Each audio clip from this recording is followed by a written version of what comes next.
जी हाँ, preventive heart checkup के लिए जैसा हमने बताया कि एक तो जो रिस्क फैक्टर है, प्रिवेंटिव हार्ट चेकअप में जो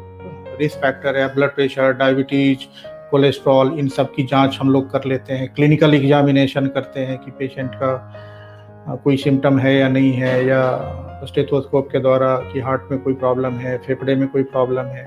बट जो डायग्नोसिस है, सपोज एक हेल्दी पर्सन है जिसमें कि कोई सिम्टम नहीं है, अभी बहुत बार सिम्टम नहीं होता कुछ, बट उन लोगों में भी अगर आप 35-40 के एज ग्रुप में अगर आते हैं तो साल 1.5 साल में एक बार जरूर अपना चेक कराएं। और बड़े ही सिंपल टेस्ट के द्वारा हम हार्ट के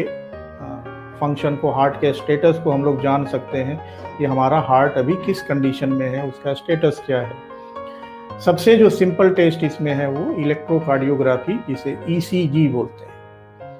तो उससे हमें काफ़ी कुछ इंफॉर्मेशन मिल जाता है। दूसरा जो टेस्ट है उसे हम बोलते हैं एकोकार्डियोग्राफी। आपने अल्ट्रासाउंड सुना होगा, जैसे पेट का कॉमन अल्ट्रासाउंड है, वैसे ही हार्ट का जो अल्ट्रासाउंड होता है उसे हम लोग एकोकार्डियोग्राफी बोलते हैं। तो एकोकार्डियोग्राफी के बारे में, एकोकार्डियोग्राफी जब हम करते हैं तो उससे हमें हार्ट की जो ओवरऑल फंक्शन है, हार्ट के वाल्व के बारे में, ओवरऑल जो कितनी पंपिंग है, हार्ट का वाल्व कैसा है, कहीं पे कोई छोटा तो नहीं है, कोई लीकेज तो नहीं है,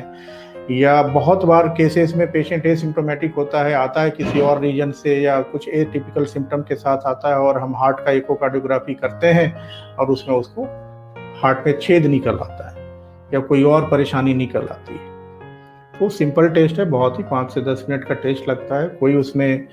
करने की जरूरत नहीं होती, सिंपल अल्ट्रासाउंड है, इसको भी टेस्ट करके हम लोग पता कर सकते हैं। तीसरा जो टेस्ट है कि हार्ट की नसों के बारे में, क्योंकि हार्ट की नसों में ब्लॉकेज का पता लगाने के लिए अब हर केस में एंजियोग्राफी की ज़रूरत नहीं होती है, ना ही उसके लिए हम रिकमेंड करते हैं किसी को। एंजियोग्राफी की ज़रूरत तभी पड़ती है जब हमें लगता है कि हाँ, उसका स्पेसिफिक इंडिकेशन है, पेशेंट को सिम्टम उस तरीके के हो रहे हैं, तभी। अदरवाइज जो रूटीन चेकअप में हम लोग ट्रेडमिल टेस्ट करते हैं, ऐसे भी घर में ट्रेडमिल करते होंगे, जिम में ट्रेडमिल करते होंगे, लेकिन यहाँ पे जो ट्रेडमिल होता है हम एक्सरसाइज कराते हैं। एक्सरसाइज कराने का क्या पर्पस है? एक्सरसाइज कराने का ये पर्पस होता है कि हम हार्ट का जो वर्कलोड है, हार्ट के ऊपर जो लोड है वो बढ़ाते हैं, क्योंकि डेफिनेटली जब हम आपको चलाते हैं, दौड़ाते हैं, तो शरीर को ज़्यादा ऑक्सीजन, ज़्यादा न्यूट्रिशन, ज़्यादा खाने की ज़रूरत पड़ती है, तो उस समय हार्ट को ज़्यादा ब्लड पंप करना पड़ता है, ज़्यादा तेज गति से ज़्यादा ब्लड प्रेशर पे पंप करना पड़ता है। तो अगर हार्ट की नसों में कोई रुकावट है तो उस समय हमें ECG में प्रॉब्लम आने शुरू हो जाएगी, क्योंकि जब हम TMT करते हैं तो हार्ट और चेस्ट पे बहुत सारे लीड्स लगे होते हैं, तो जो नॉर्मल ECG हुआ वो लिटा करके रेस्टिंग कंडीशन में करते हैं, और ट्रेडमिल टेस्ट TMT में हम कंटिन्यूअस ECG की मॉनिटरिंग कर रहे होते हैं जब पर्सन चल रहा होता है मशीन पे। अगर किसी को परेशानी होगी कि हार्ट की समस्या होती है, हार्ट की नसों में रुकावट होती है, तो उसमें बहुत संभव है कि उस समय ECG में प्रॉब्लम आने लगेगी। लेकिन इसके साथ में एक चीज़ और बताना चाहूँगा, क्योंकि हर टेस्ट का अपना लिमिटेशन है, ये 100% फुल प्रूफ नहीं है। बहुत सारे केसेस में ऐसे देखे गए हैं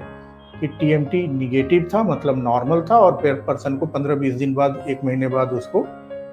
हार्ट अटैक के साथ में प्रेजेंट किया। उसी तरीके से TMT का अपना लिमिटेशन है, ये 100% सेंसिटिव नहीं है। ऐसा नहीं है कि अगर 100%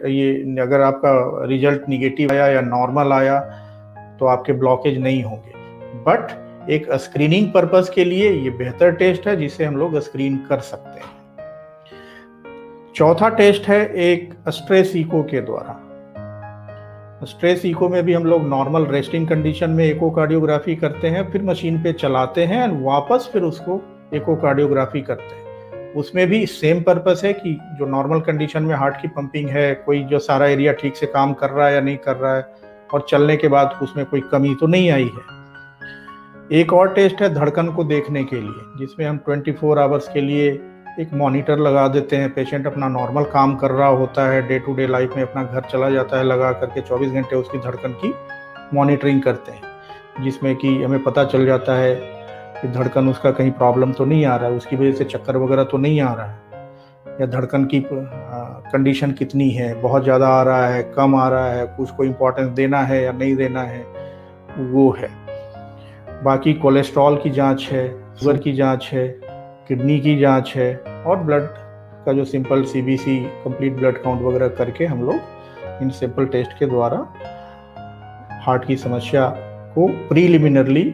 अर्ली स्टेज में हम लोग डिटेक्ट कर सकते हैं और प्रिवेंट कर सकते हैं, और ज़रूरत पड़ी तो उसको ट्रीट कर सकते हैं।